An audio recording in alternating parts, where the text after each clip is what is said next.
Et bonjour à tous, en ce samedi 24 mai 2025, nous allons faire un petit tour de l'actualité du monde du Web3 et des crypto-monnaies. Petit tour qui commence bien avec une bonne nouvelle pour la France, car débloque le MiCA. Donc débloque la banque en ligne, la néobanque, devient la première entreprise à avoir, en France en tout cas, à avoir l'agrément MiCA délivré par l'AMF, l'autorité des marchés financiers. Voilà, c'est une assez bonne nouvelle si vous êtes client chez Débloque. Moi je le suis pas, pour être tout à fait honnête, d'avoir pour eux donc débloqué cet agrément. On se souvient, enfin je sais pas si vous en souvenez, moi je le savais pas en tout cas, en fin d'année 2023 c'était les premiers à avoir eu le PSAN. Donc c'est une entreprise, j'ai peut-être m'y pencher dessus pour être tout à fait franc, parce qu'ils ont l'air d'être assez en avance, donc c'est vraiment intéressant. C'est vraiment très très intéressant, et j'ai beaucoup aimé la déclaration de Claire Balva, VP Stratégie de Débloque. D'autres pays ont pris un risque politique en allant plus vite pour rester compétitif. La France a préféré attendre les textes complets. C'est une approche plus prudente. C'est aussi pour ça qu'on a demandé en France. C'est un signal fort, même si l'Allemagne a été plus rapide et heureux d'être régulée ici. Bref, tout ce qu'il faut comprendre, c'est que bon, eux, ils débloquent, ils disent oui. On l'a demandé en France parce que c'est plus prudent, machin. Je comprends l'intérêt stratégique, c'est-à-dire que bon, si tu demandes l'agrément et qu'en fait les textes complets, une fois sortis, ils correspondent plus avec ce que tu as, du coup tu es obligé de repasser l'agrément et tout, ça peut être un peu le bordel, je comprends. Mais d'autres pays ont pris un risque politique en allant plus vite pour rester compétitif. La France préfère attendre des textes complets. Ça résume tellement la mentalité française depuis quelques années, où on a mais rien quoi.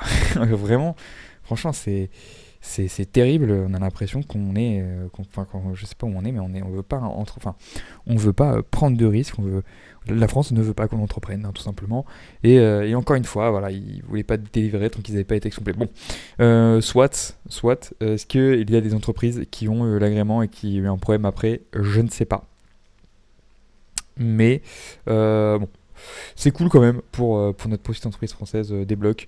C'est vraiment sympathique. Allez, prochaine news. Une news qui donne pas le smile. Crypto investor charge in sadistic kidnap torture of Italian tourists in New York, NYC. Tout simplement, hop, on va descendre là où ça nous intéresse le plus. John Waltz, un homme de 37 ans, et sa copine en tout cas, de 24 ans, ont été arrêtés vendredi, après avoir kidnappé un touriste italien pour lui soutirer ses crypto-monnaies. Le touriste italien, le pauvre, la victime, a réussi à s'échapper et à prévenir la police. Walls était quand même quelqu'un d'apparemment connu. Alors je ne le connaissais pas du tout, j'ai pas plus regardé que ça. Mais Walls reportedly an early adopter of the Bitcoin since 2011. Donc quand même un early adopter de 2011, et il était inclus dans le développement. Il a rejoint le développement de Hashcash, donc Hypercash, voilà, en 2017. Mais il était plus trop actif depuis 2020. Voilà, en gros, je sais pas qui est ce monsieur qui est quand même évolué dans le monde du Web3, mais qui a décidé de capturer, de kidnapper un touriste italien parce qu'il avait des crypto-monnaies. Si on commence à se faire attaquer par nos alliés, ça commence à être compliqué cette histoire. Je sais pas trop où on va aller avec tout ça, mais en tout cas, le pauvre touriste a pu s'échapper, et il n'y aura pas d'1 million de dollars pour John Walls, et pas de pizza ou de carbonara, je pense, puisqu'il a été arrêté vendredi, donc hier.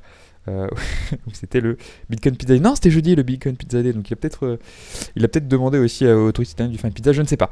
Bref, trêve de bavardage, passons à la news suivante. Polygon co-founder Mihailo Bjelic, je vais très mal le prononcer, quitte le Polygon.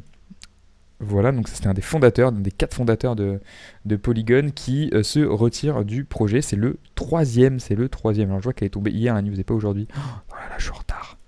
Ouais, mais c'est un site étranger aussi, avec les horaires, voilà, bon, vous avez compris. Bref, ça fait une personne de plus qui s'en va du projet Polygon, un des fondateurs de plus qui s'en va de Polygon, une de ces petites déclarations, je vous la traduis ici. Un projet évolue et devient plus mature, et c'est normal que les visions des évolutions parfois divergent. Avec ça en tête, je ne peux plus contribuer à Polygon au meilleur de mes capacités. Voilà. Mais il reste confiant dans le leadership de Polygon pour réaliser le succès, pour mener le projet vers un franc succès finalement. Et voilà, donc c'est cool. Donc il dit qu'il reste confiant en projet, dans le leadership, juste que ses visions à lui n'étaient plus alignées avec celles du leadership de Polygon et qu'il a préféré partir. Voilà, je sais pas ce que vous pensez de cette news, pour être tout à fait franc, j'en pense pas grand chose. Je pense que ça a dû avoir un petit coup sur Polygon, forcément. Et dernière news, cette fois-ci, c'est plus quelque chose de marrant. Hyper liquid trader James Wynn goes all in on Bitcoin avec une position de 1.5 billion Bitcoin. Donc, enfin, ça n'a aucun sens avec un levier x40.